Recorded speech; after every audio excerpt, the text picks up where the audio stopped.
The transport ship hummed as it carried Sergeant Tina Blake back to Earth. Her body ached from months of combat on the desert planet Nexus.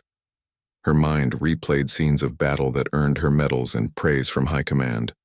She stared at the stars through the small viewport in her cabin, feeling strangely empty. Despite her victory, a soft knock on her door broke her from her thoughts.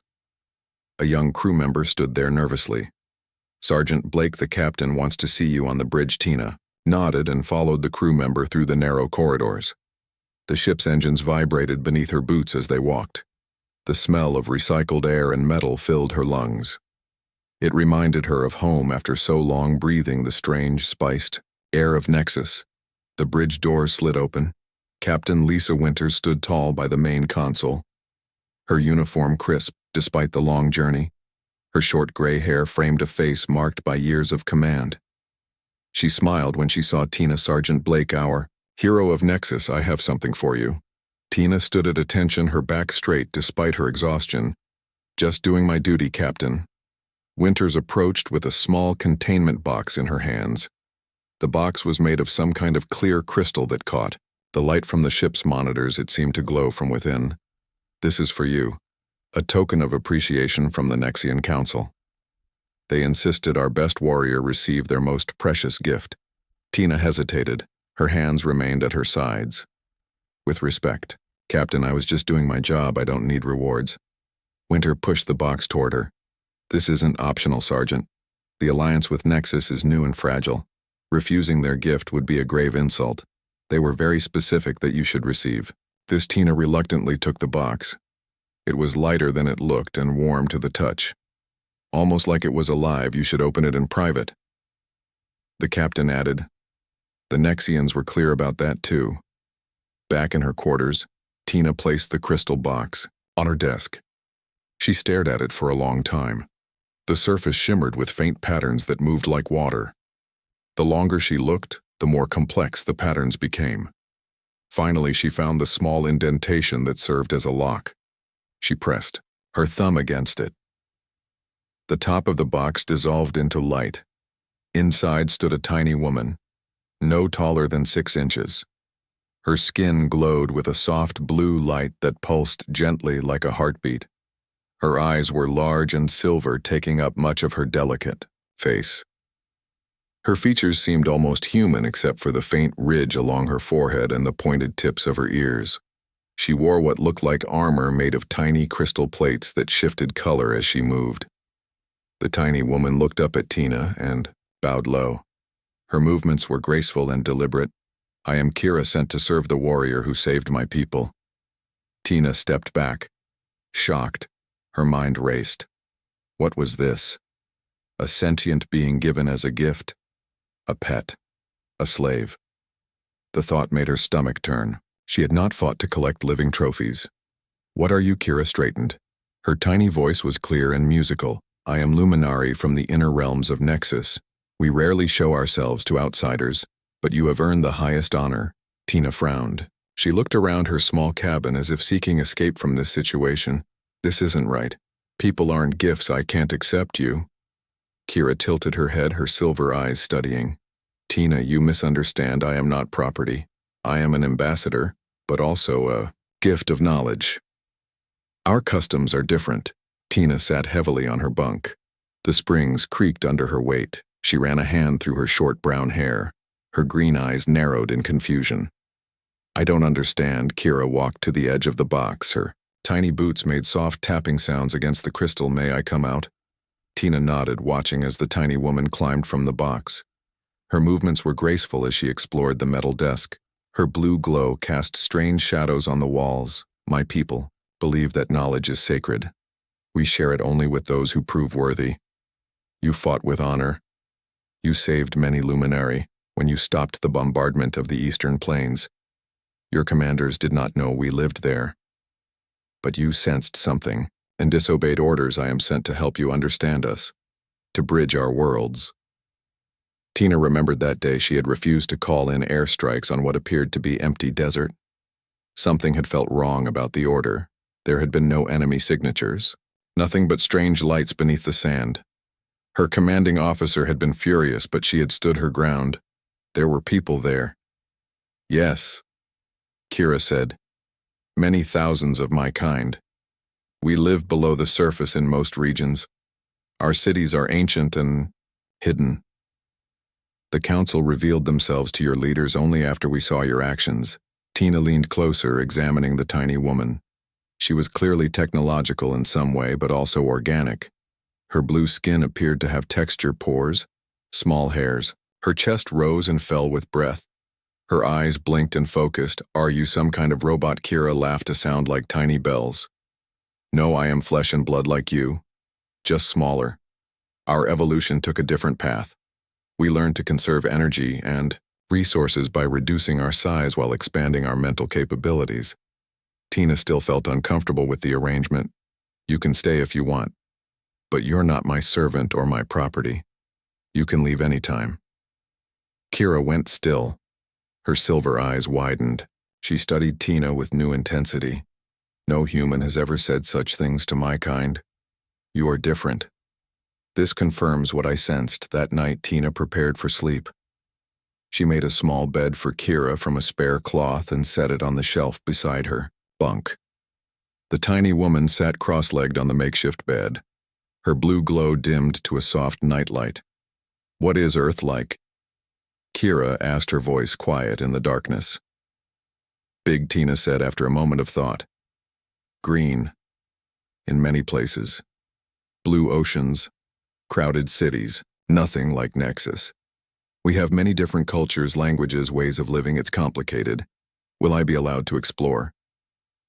Tina hadn't thought that far ahead. The military had protocols for first contact, but nothing about bringing tiny aliens home as gifts. She didn't know how Earth would react to Kira. I don't know, I need to report this to my superiors. They might want to keep you isolated for study. Fear flashed across Kira's tiny features. Will they dissect me? No, Tina said quickly. I won't let that happen. I promise. Kira nodded, but Tina could see doubt in her silver eyes. That night, Tina dreamed of war. The memories of battle on Nexus played in her mind. The enemy forces overwhelming her unit. The moment she stood alone, against impossible odds, the strange lights beneath the sand just before she refused the airstrike order. She woke with a gasp, sweat cooling on her skin. A soft blue glow came from beside her pillow. Kira sat there watching. You cry in your sleep. Tina wiped her face, embarrassed. That the tiny alien had seen her vulnerable. War leaves scars sometimes. Not all of them visible. I know, Kira said softly. I have them too. My people have fought their own wars. Their eyes met across the darkness. An understanding passed between them. They were both soldiers in their own way. Both carrying burdens few could understand. Morning would bring new challenges, but for now they shared the quiet darkness of space. The human and the alien each wondering what the future would bring. Over the next few days, Tina learned that Kira was far more than she appeared. The tiny alien woman could project holographic displays from her hands, showing the history of her people. The Luminari had existed for thousands of years, longer than human civilization. Their technology had evolved alongside their biology, creating a symbiotic relationship between their bodies and their machines. Kira shared stories of their science and art. She explained how they had once been much larger, but had evolved to be smaller as their planet changed. We learned that smaller bodies required fewer resources. She told Tina, as they sat together during lunch in Tina's cabin, we could support larger populations with less food, less water, less space. But we never sacrificed our intelligence. Our brains remained complex, we simply made them more efficient. Tina watched in fascination as Kira demonstrated by projecting a three-dimensional image of luminary brain structure compared to a human brain. The complexity was similar, but the luminary brain used different pathways, more connections and less space. That seems impossible. Kira smiled, her blue skin brightening slightly. Your human scientists have barely scratched the surface of what biology can achieve. We had 10,000 years more evolution than your species. But Kira was not just sharing information, she was also gathering it. She asked questions about humans, endless questions about Earth culture, family structures, economies, and especially about warfare. She seemed particularly interested in Tina's combat experiences, her training, her weapons. Her questions became more specific each day. "You mentioned pulse rifles yesterday," Kira said casually, as Tina was checking her equipment. "How many shots before they overheat?" Tina paused, looking at the tiny woman with new suspicion. "Why do you want to know about our weapons?" "For cultural context," Kira said quickly. "I need to understand all aspects of humanity." Tina wasn't convinced, but she answered, carefully keeping details vague. She began watching Kira more closely, noting how the alien would examine the ship systems when she thought Tina wasn't looking. One evening, as the ship neared Earth, Tina returned early from her meal to find Kira using a tiny device to scan the wall panels of their cabin. "What are you doing?" "Research," Kira said, quickly hiding the device. "Just learning about human technology." That night, Tina pretended to sleep, but watched through nearly closed eyes as Kira slipped from her makeshift bed on the shelf. The tiny woman moved silently across the desk, then to the floor. She approached the wall panel that contained the room's communication system. Kira placed her hands against the metal, and a faint pulse of energy spread. Through her fingers, the panel slid open, revealing the ship's communication array circuitry. The blue glow of her skin illuminated the wires and chips as her tiny hands began connecting a device to the system. Tina moved fast, rolling from her bunk. She grabbed a small container from her desk and in one swift motion trapped Kira inside. "What are you doing?" To my ship, Kira did not struggle or try to escape. She simply looked up at Tina with those silver eyes. Her expression was calm, almost sad. "Same thing you did on Nexus. Trying to survive." Tina secured the container, making sure Kira couldn't escape. She dressed quickly in her uniform and carried the container through the ship's corridors to the security office. The night shift officer looked up in surprise as she entered. "I need to see the captain immediately."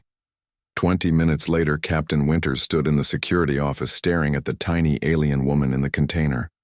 Her face showed a mixture of fascination and alarm.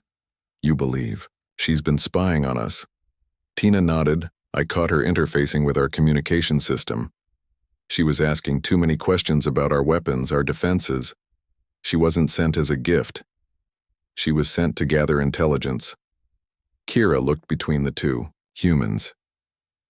Her blue glow had dimmed to almost nothing, making her look smaller, more vulnerable. "Your victory on Nexus was built on lies," Kira said, her voice steady, despite her situation. "Your commanders told you that you were fighting terrorists, rebels, against a legitimate government. But the Nexian Council that rules now staged a coup 3 years ago. They eliminated those who opposed giving them mining rights to our sacred lands. They used your Earth forces as weapons against their enemies. Then, they sent me to monitor you to ensure you never learned the truth." Captain Winters' face paled. "This is nonsense. Alien manipulation. Don't listen to her, Sergeant." But Tina remembered details that had bothered her during the campaign. The civilian camps, too close to military targets, the strange orders to avoid certain regions.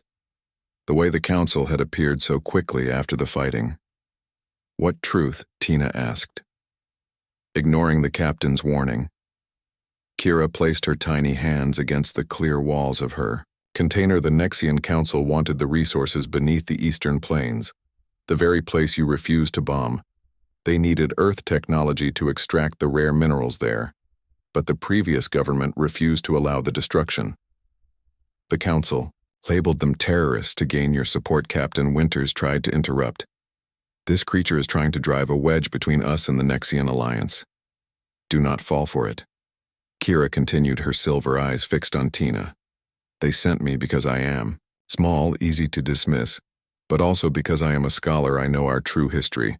I was supposed to monitor you, report your weaknesses, gather intelligence for future control of Earth forces, but I chose a different path when I saw you spare my people. When I heard you say I was not your property, that is not how conquerors speak, that is how allies speak." Tina felt torn between duty and instinct. The tiny woman had deceived her, yet something in her words rang true. If what you're saying is true, why? Tell me now. Why not continue your mission? Kira straightened her small shoulders. Because my people need a true alliance, not one built on deception. Because in watching you, I have seen humanity has potential for good despite your violence because we are running out of time.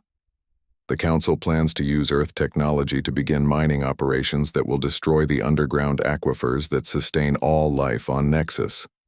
They care only for profit, not for our future, Captain. Winters had heard enough. She reached for the ship's communication panel calling security. This alien will be placed in secure containment until we reach Earth. Tina made a split-second decision. She grabbed the container with Kira and backed toward the door. Wait, I need to. No more, I need to see evidence. Winters narrowed her eyes. That's an order. Sergeant hand over the alien. Tina felt the weight of her years of military service pressing against her conscience. But stronger was her sense that something was wrong. Something had felt off about the Nexus mission from the beginning. With respect, Captain, I need to verify these claims first. She turned and ran from the security office. Alarms began blaring throughout the ship as she raced through the corridors. Her Marine training took over as she navigated the ship's layout. She needed somewhere to hide, somewhere to think. She found it in the maintenance shaft near the engine room. The narrow space was hot and loud, with the ship's engines drowning out any conversation. She opened the container, allowing Kira to step out onto her palm. Show me proof. Kira nodded. Her blue glow strengthened as she projected images into the air. Documents, communications, battle plans, evidence that Earth forces had been manipulated. This is from the Council archives I accessed before being sent to you. This shows the original peaceful government. This shows the Council assassinating them. This shows the communication where they requested Earth intervention under false pretenses.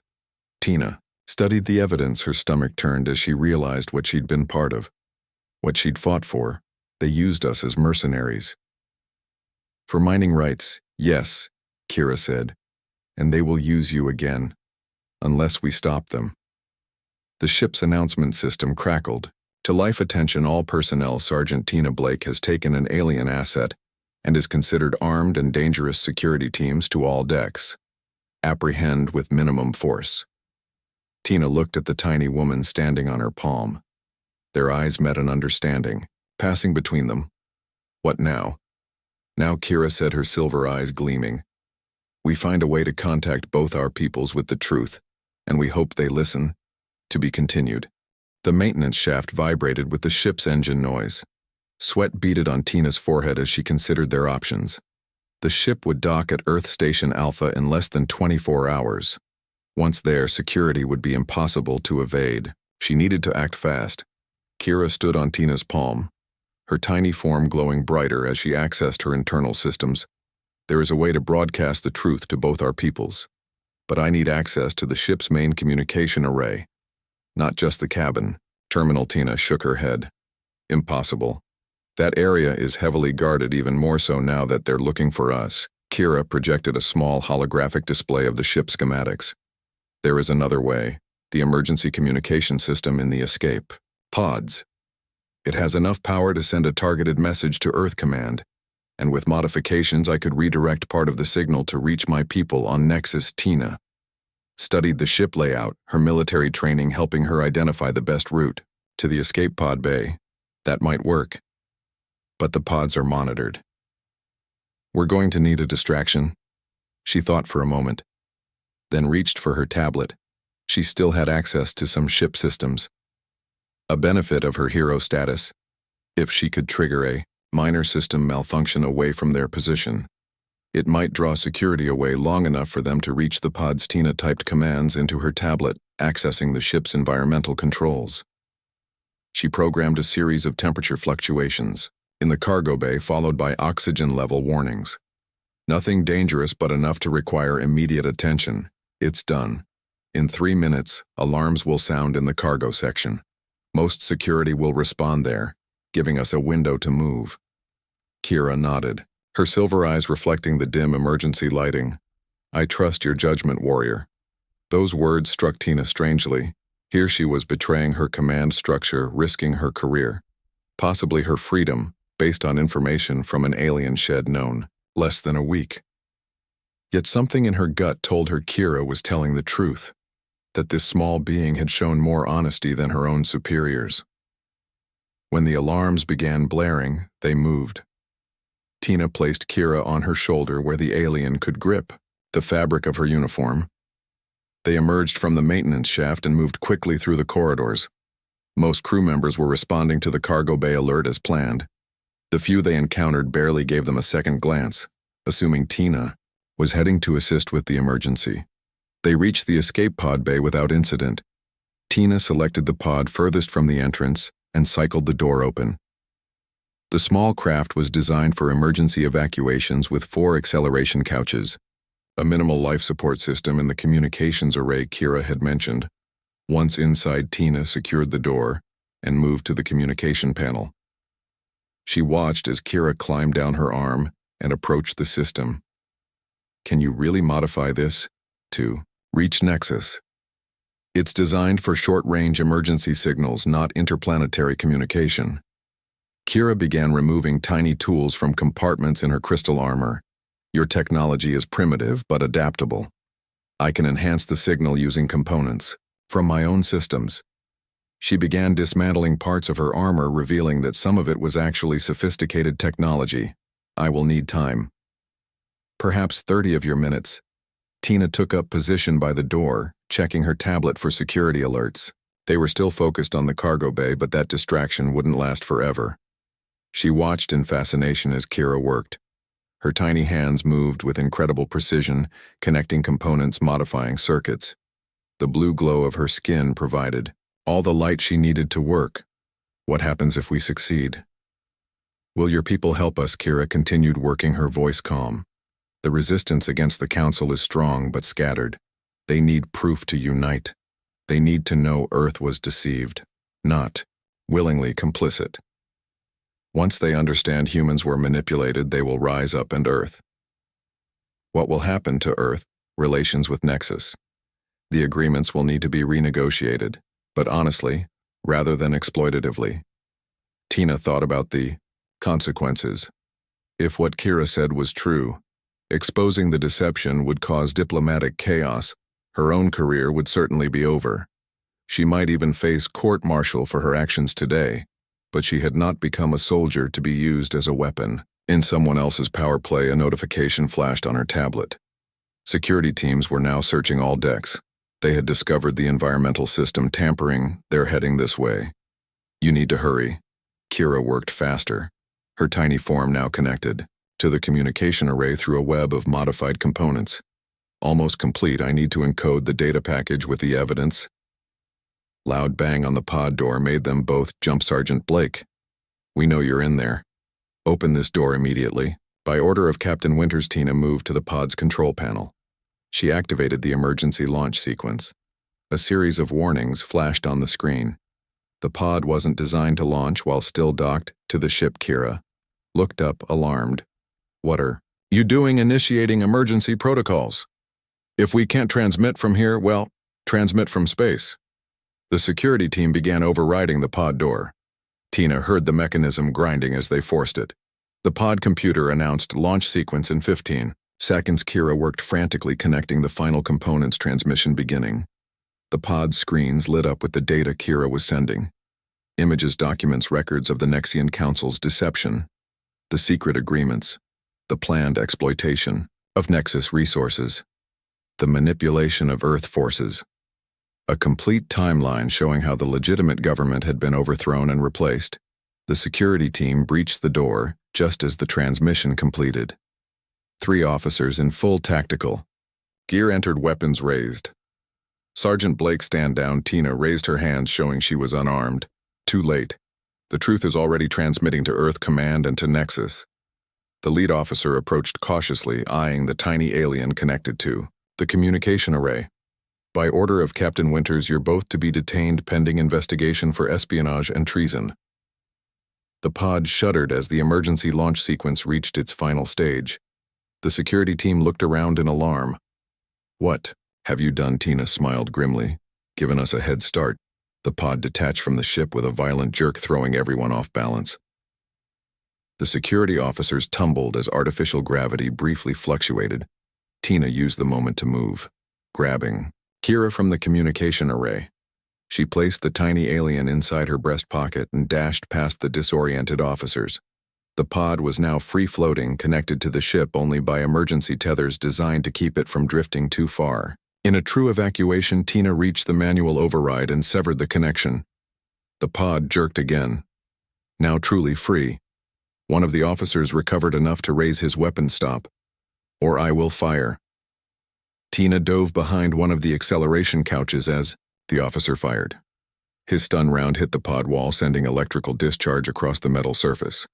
The ship's artificial gravity was still affecting the pod, making movement possible, but the pod was spinning slowly, creating a disorienting effect. The officer tried to steady himself to take another shot, but the pod's rotation threw off his aim.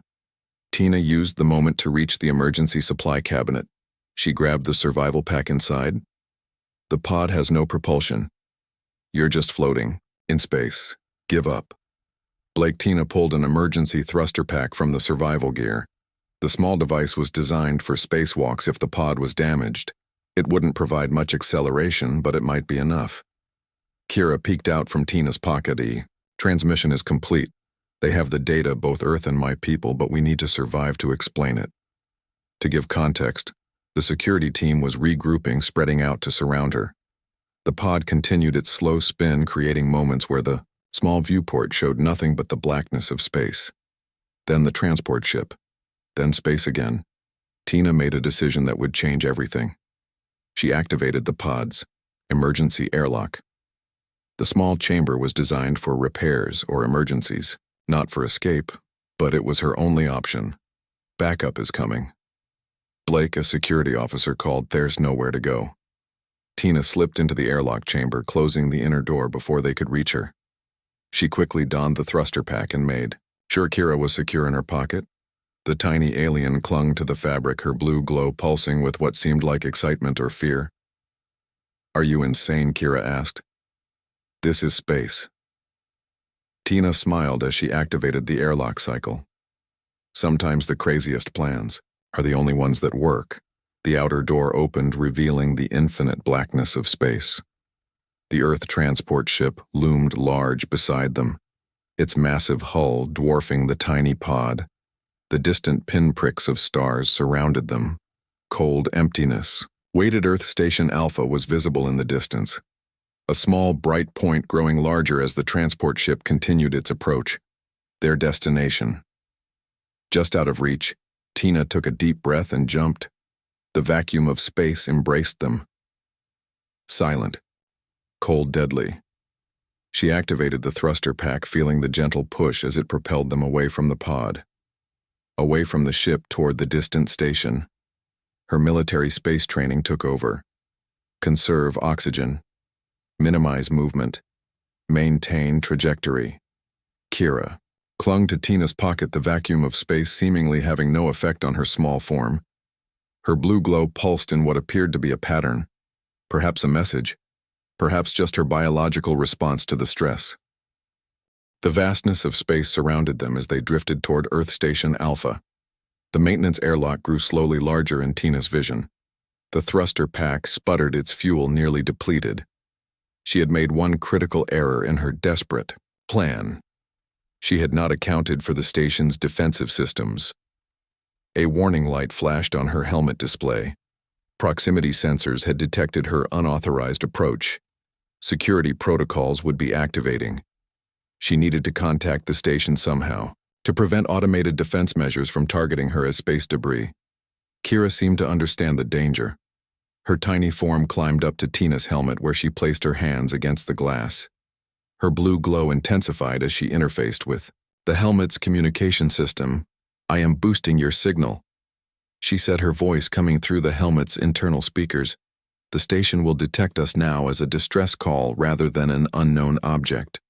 The warning light on Tina's display changed, from red to yellow.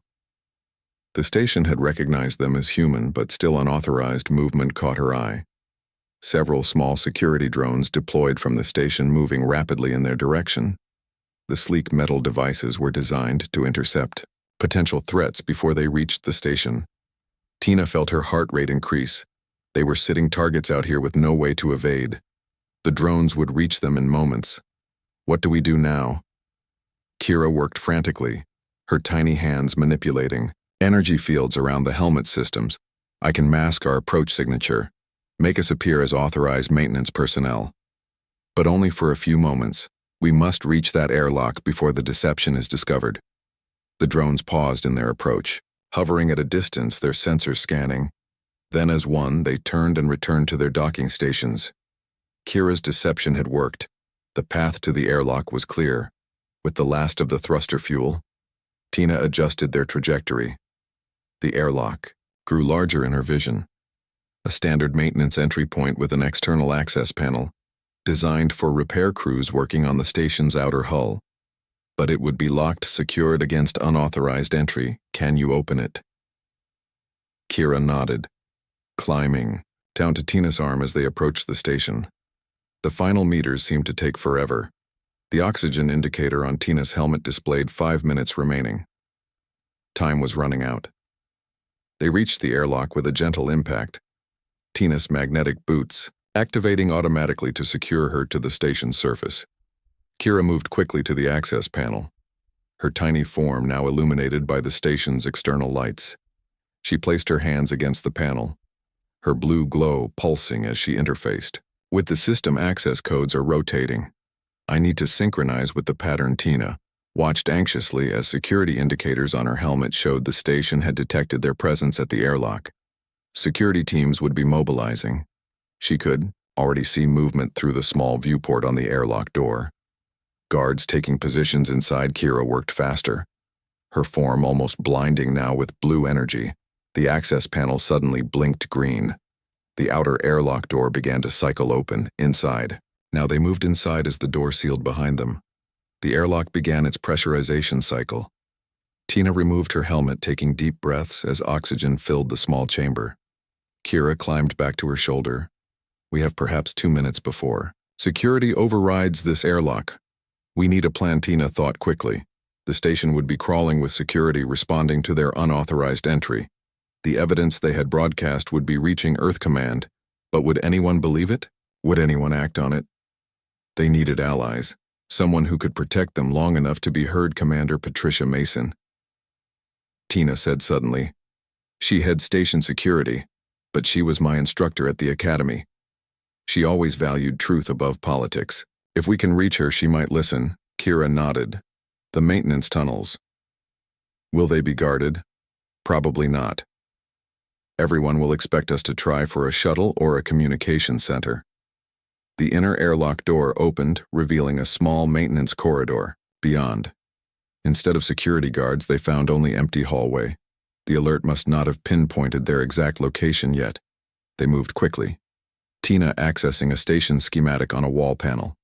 Security patrols were converging on the shuttle, bays and communication centers, just as she had predicted. They navigated through narrow maintenance passages designed for repair drones and occasional human oversight. The station's massive structure hummed around them, thousands of people going about, their daily business unaware of the two fugitives moving through the arteries of the station, unaware of the truth that could change relations between Earth and Nexus forever. A security alert sounded through the station. Attention, all personnel. Unauthorized. Entry detected in Sector 7. Fugitive Sergeant Tina Blake considered armed and dangerous, traveling with an alien asset approach. With extreme caution. Tina grimaced as her face appeared on every display panel they passed. So much for the element of surprise. Kira accessed a terminal as they passed, displaying the station's personnel directory. Your Commander Mason is in the security office, level 4, section 12, that's 8 levels up. Heavily guarded. How do we get there? Kira projected a small hologram showing the station's internal structure, the environmental control system. There are access tunnels large enough for maintenance workers. They connect all levels with minimal security. Tina found an access panel leading to the environmental systems. The narrow tunnel beyond was dimly lit with maintenance lights. The air smelled of recycled oxygen and machinery. They crawled through the cramped space, careful to avoid the sensors that would detect unauthorized presence. Kira's small size was an advantage, allowing her to move ahead and disable security measures before Tina reached them. They emerged on level 4 in a utility closet. Tina checked the corridor through a small viewport. Clear for now. The security office was just 2 sections away, but the hallways would be heavily patrolled. Kira studied the ceiling, noticing the ventilation ducts, another option. Tina shook her head. Too small for me, but you could go. I could create a distraction, draw security away while you reach. Commander Mason. Kira looked uncertain. Would she believe me? A tiny alien alone. I need you there to verify my story. Tina considered their options when a plan formed in her mind. The security uniforms. We passed a locker room 2 levels down. If I could acquire one, I might be able to move through the corridors unchallenged, especially during an alert when everyone is focused on finding us. They backtracked carefully, returning to the locker room Tina had spotted. The room was empty. Most security personnel deployed in the search. Tina quickly found a uniform that would fit her. She changed, removing her distinctive Marine outfit. How do I look? Kira tilted her head like someone who belongs here. But your face is known. Tina found a security helmet. With a partial face shield, it would have to do. She positioned Kira in her breast pocket where the tiny alien could hide undetected. They moved back to level 4. This time, walking openly through the corridors, Tina adopted the confident stride of someone with purpose, someone who belonged. Several security teams passed them, but none looked closely at yet another security officer during an alert situation. The disguise was working. They reached the security office. Commander Mason would be inside, coordinating the search. Tina took a deep breath and entered. The large room was filled with screens showing different sections of the station. Security personnel moved between stations, communicating with search teams. At the center, Commander Patricia Mason stood tall. Her silver hair cut short, her uniform impeccable. She directed the search with practiced efficiency. Tina approached, removing her helmet. Mason looked up, irritation crossing her face at the breach in protocol officer. Why are you not at your station, Commander? I need to speak with you privately. Its urgent recognition dawned in Mason's eyes. Blake's security contained her guards moved to surround Tina. She raised her hands, showing she wasn't reaching for a weapon. Commander, please, 5 minutes. That's all I ask if you don't believe me after that. I'll surrender without resistance. Mason studied her former student. Something in Tina's expression must have reached her. 5 minutes. My office. The rest of you continue the search. The private office was small but secure. Mason closed the door, facing Tina with a mixture of disappointment and curiosity. You were one of my best students. Blake. This behavior is inexplicable. Explain yourself. Tina gestured for Kira to emerge. The tiny alien climbed. From her pocket, standing on the desk between them, Mason stepped back in surprise. What is this? Kira bowed respectfully. I am Kira of the Luminari. I bring evidence of deception at the highest levels of both our governments over the next few minutes. They presented their case. The documents Kira had transmitted. The history of the Nexian coup. The manipulation of Earth forces. The planned exploitation that would devastate the Luminari homeland. Mason listened, her expression growing darker with each revelation. When they finished, she was silent for a long moment. If this is true, it's the biggest diplomatic crisis we've faced in decades. It is true, Tina said. And the transport ship will be docking soon. Captain Winters will have her own version of events. She will claim we are traitors, but we broadcast the evidence to Earth Command. They have it now. Someone just needs to look. Mason activated her communication panel. This is Commander Mason. I need a direct secure line to Admiral Chen, Earth. Command Priority Alpha. 3 days passed in a secure holding area within Earth Station. Alpha Commander Mason had provided them with protected quarters, while Earth Command investigated their claims. Tina paced the small room, restless, while Kira sat quietly on a shelf. Her blue glow dimmed to conserve energy. Do you think they believe us? Tina asked. Kira looked up, her silver eyes thoughtful. Truth has its own power. It resonates differently than lies. Admiral Chen seems honorable. His investigation will be thorough. Soft chime announced someone at their door. Commander Mason entered, her expression unreadable. She was accompanied by a tall woman in the formal uniform of an Earth diplomat. This is Ambassador Diana Lee. Earth Diplomatic Corps. She has been assigned. To your case. The ambassador studied Tina, then turned her attention to Kira. Her eyes widened slightly at the sight of the tiny alien, but she maintained her professional demeanor. Sergeant Blake. Kira. I have reviewed your evidence extensively. It has been verified by multiple intelligence sources. Admiral Chen has taken your information directly to the Earth Council. Tina felt her shoulders relax slightly. So you believe us? The ambassador nodded. The evidence is compelling. Captain Winters has been detained pending investigation. Several high-ranking military officials who negotiated the original Nexus agreement are also being questioned. The Earth Council has suspended all mining operations on Nexus until the situation is resolved. Kira stood, her blue glow brightening with emotion. And my people. What of the Resistance ambassador? Lee approached the shelf where Kira stood. She placed a small data pad beside the tiny alien. We have established contact with Resistance leaders. They confirm your story. The Nexian Council is fracturing under pressure. Some members have already fled. Others are claiming they were unaware of the deception. Mason spoke up, her voice firm. The real question is what happens now. Earth forces were used as weapons in what amounts to a civil war. We violated our own protocols, our own values. The ambassador nodded, her expression grave, which is why I am here. The Earth Council has authorized me to open direct negotiations with the Luminary Resistance. They will be recognized as the legitimate voice of Nexus, not the Council. Kira projected a small hologram, showing the underground cities of her people. The beautiful crystalline structures, the advanced technology, the rich culture that had nearly been destroyed. My people wish for peace, for cooperation, but as equals, not as resources to be exploited. Ambassador Lee smiled. As do we. Which is why we need your help, both of you.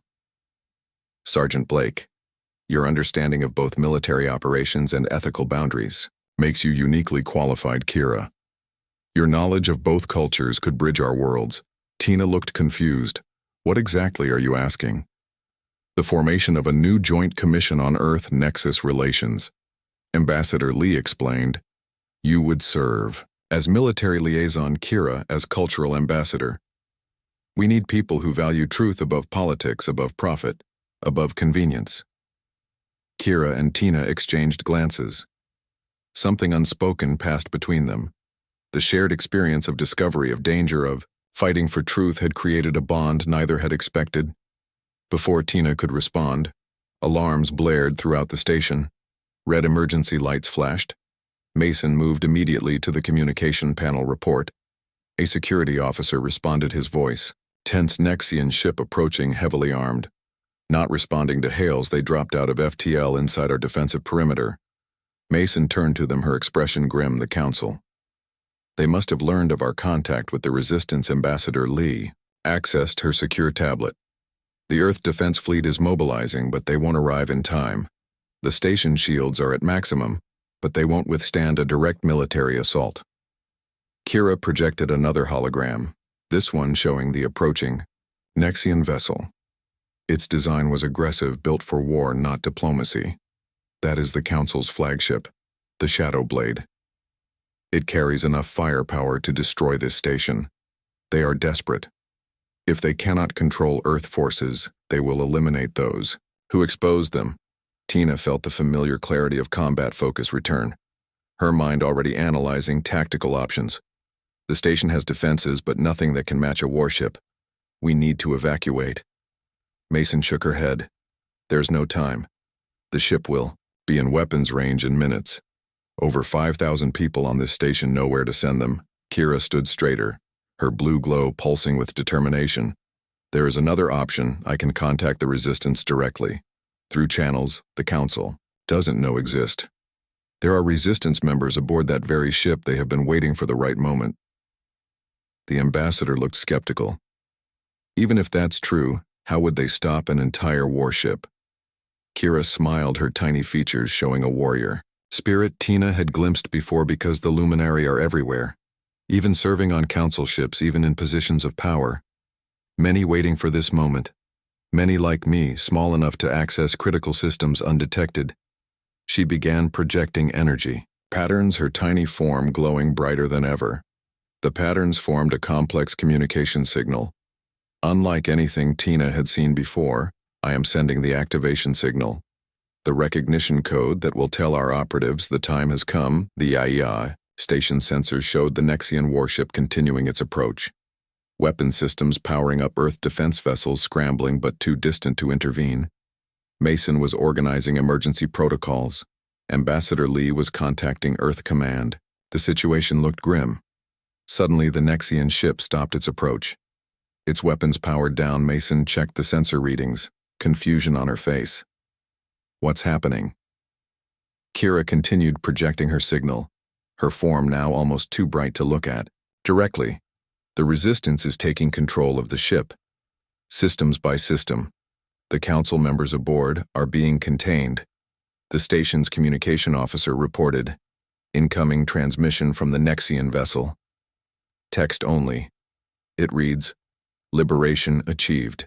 The Shadowblade stands with the true Nexus. The council representatives have been secured. Relief washed over the room." Ambassador Lee looked at Kira with new respect. "Your people are formidable."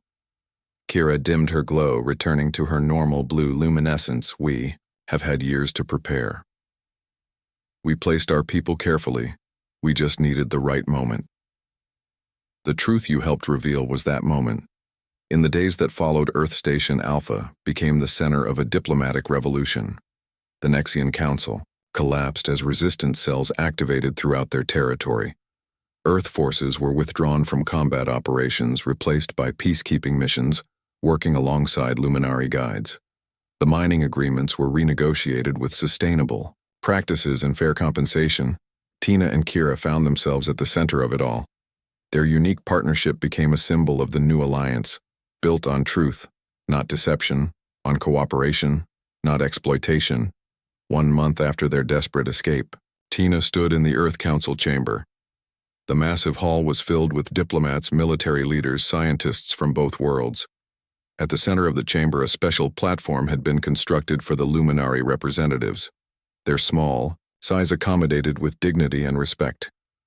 Kira stood on the platform, her blue glow matched by dozens of other Luminary, the resistance leaders, now the official representatives of their world. Ambassador Lee addressed the assembly. "Today we forge a new beginning between our peoples, based not on power but on truth, not on exploitation but on exchange, not on fear but on understanding." The Earth Council leader stood, a tall woman with dark skin and wise eyes. "We acknowledge the deception that was perpetrated. We take responsibility for our failure to verify the claims of the former Nexian Council. We pledge to rebuild trust through transparency and respect." The leader of the Luminary delegation stepped forward, his blue glow pulsing with the rhythm of his words. "And we acknowledge our own divisions that allowed the Council to seize power. We pledge to share our knowledge, our resources, our history openly. Our smallness is not weakness, it is adaptation. It is evolution." After the ceremony, Tina found herself on an observation deck overlooking Earth. The blue planet turned slowly beneath them. Kira stood on the railing, her tiny form silhouetted against the vastness of space. "What happens now?" Tina asked. Kira turned, her silver eyes reflecting. "The starlight. Now we build something new. Something neither of our worlds has seen before. A true alliance based on honesty." Tina smiled. "When they gave you to me as a reward, I never imagined this outcome." Kira laughed, her sound like tiny bells. "I was sent to spy on you, to manipulate you. But I chose to trust you instead. The Council never understood that control is not power. Truth is power." Ambassador Lee approached, carrying a small container similar to the one in which Kira had first arrived. But this one was different, inscribed with symbols from both worlds. "The first joint mission has been approved. A diplomatic vessel will travel to Nexus.